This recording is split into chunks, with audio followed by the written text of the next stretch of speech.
Hey, let's talk about George Soros for a second here. I made a post about Ronald Reagan, and I know it may come across as looking a bit inflammatory. It's not my intention. Sometimes I talk about things just matter-of-factly because the history has to be told, and you can make your own judgments about that history. So one of the posts that I put here was trying to explain why it is that the Reagan Library became this hardcore never Trump haven and why it's so institutionally against all manifestations of domestic populism. And you have to understand, Reagan inherited in 1980 a CIA whose name was Dirt.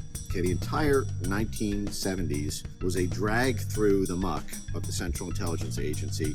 Starting in the late 60s, the Ramparts disclosure, CIA on college campuses using college kids as assets to subvert their political anti-war movement, getting busted assassinating presidents, Frank Church holding up the heart attack gun in Congress. That all happens 1975, 1976. Jimmy Carter comes to power, pledges to crush the dark arts arm of the Central Intelligence Agency. That is the operations wing. There's an operations wing and an intelligence wing. The operations is the one who overthrows, foreign countries and everything. So he does the Saturday Night Massacre. He lays off 30% of the CIA in a single night. The foreign policy establishment hates Jimmy Carter. Carter gets in trouble with the Iran hostage situation, 79. 80, Reagan rises to power, and he's got a compelling need, as he sees it, to restore a full-throated, red-blooded, clandestine operation capacity. But he doesn't have the political capital to do it because the left-wing Democrats hated the CIA at that time. And so what he does is, and it's not him, it's Raymond Green, and it's the whole story for another time. But basically, the people under him convinced Reagan to authorize the creation of something called the National Endowment for Democracy. This is 1982, 1983. And to structure it in a way so that the stakeholders of it would benefit both Republicans and Democrats, and it wouldn't be called the CIA. It would just be a CIA cutout that would do what the CIA used to do.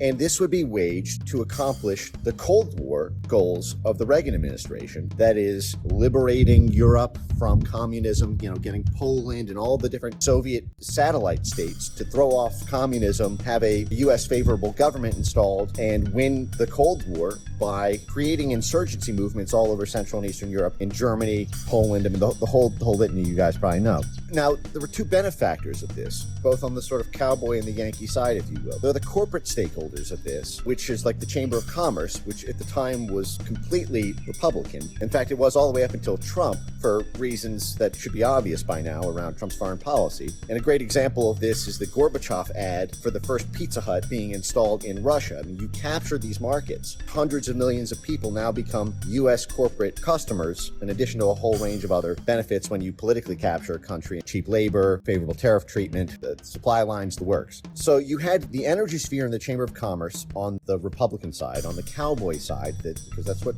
Reagan was. He came out of that Republican cowboy milieu. And the financial firms in New York and London, the Yankee faction, got paid off because they were all betting and speculating on the currencies of the countries that the State Department was overthrowing, in addition to being financial shareholders in the Chamber of Commerce companies. George Soros is the perfect example of this. Okay, he started the Open Society Foundation in 1979 in South Africa as a tax loophole for his kids. This is how he described it. But then in the early 80s, he linked hands with the State Department and with NATO to serve as the civil society conduit for this brand new, massive, sprawling, overt CIA that the National Endowment for Democracy and USAID and the State Department was doing. So the Open Society Foundation set up its little satellites all over Central and Eastern Europe under protection of the Reagan State Department. So you had this cowboy-Yankee alliance to topple the governments from Germany all the way eastward, bring them in the orbit of the U.S. empire. And I'm not even casting judgment on this. I'm not even saying it's a bad thing, but it is what it is. When I talk about the history of Reagan, you have to understand that the whole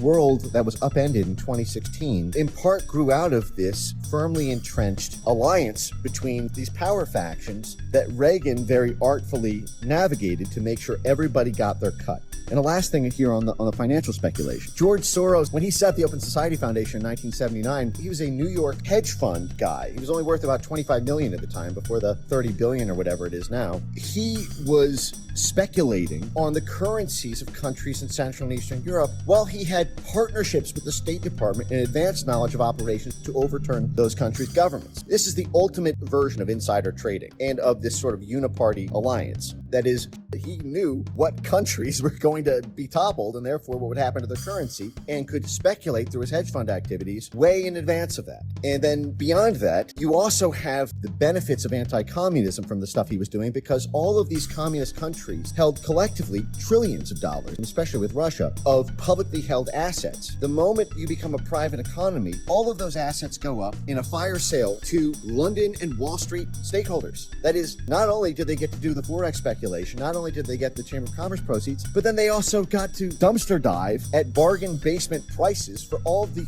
formerly federally held, publicly held assets of the people who lived in those countries, so that George Soros and the Harvard Endowment and all these civil society people could leverage those financial arms to gobble up the assets. That's why when George Soros says he built his empire in the shadow of the former Soviet empire, that's where that empire comes from.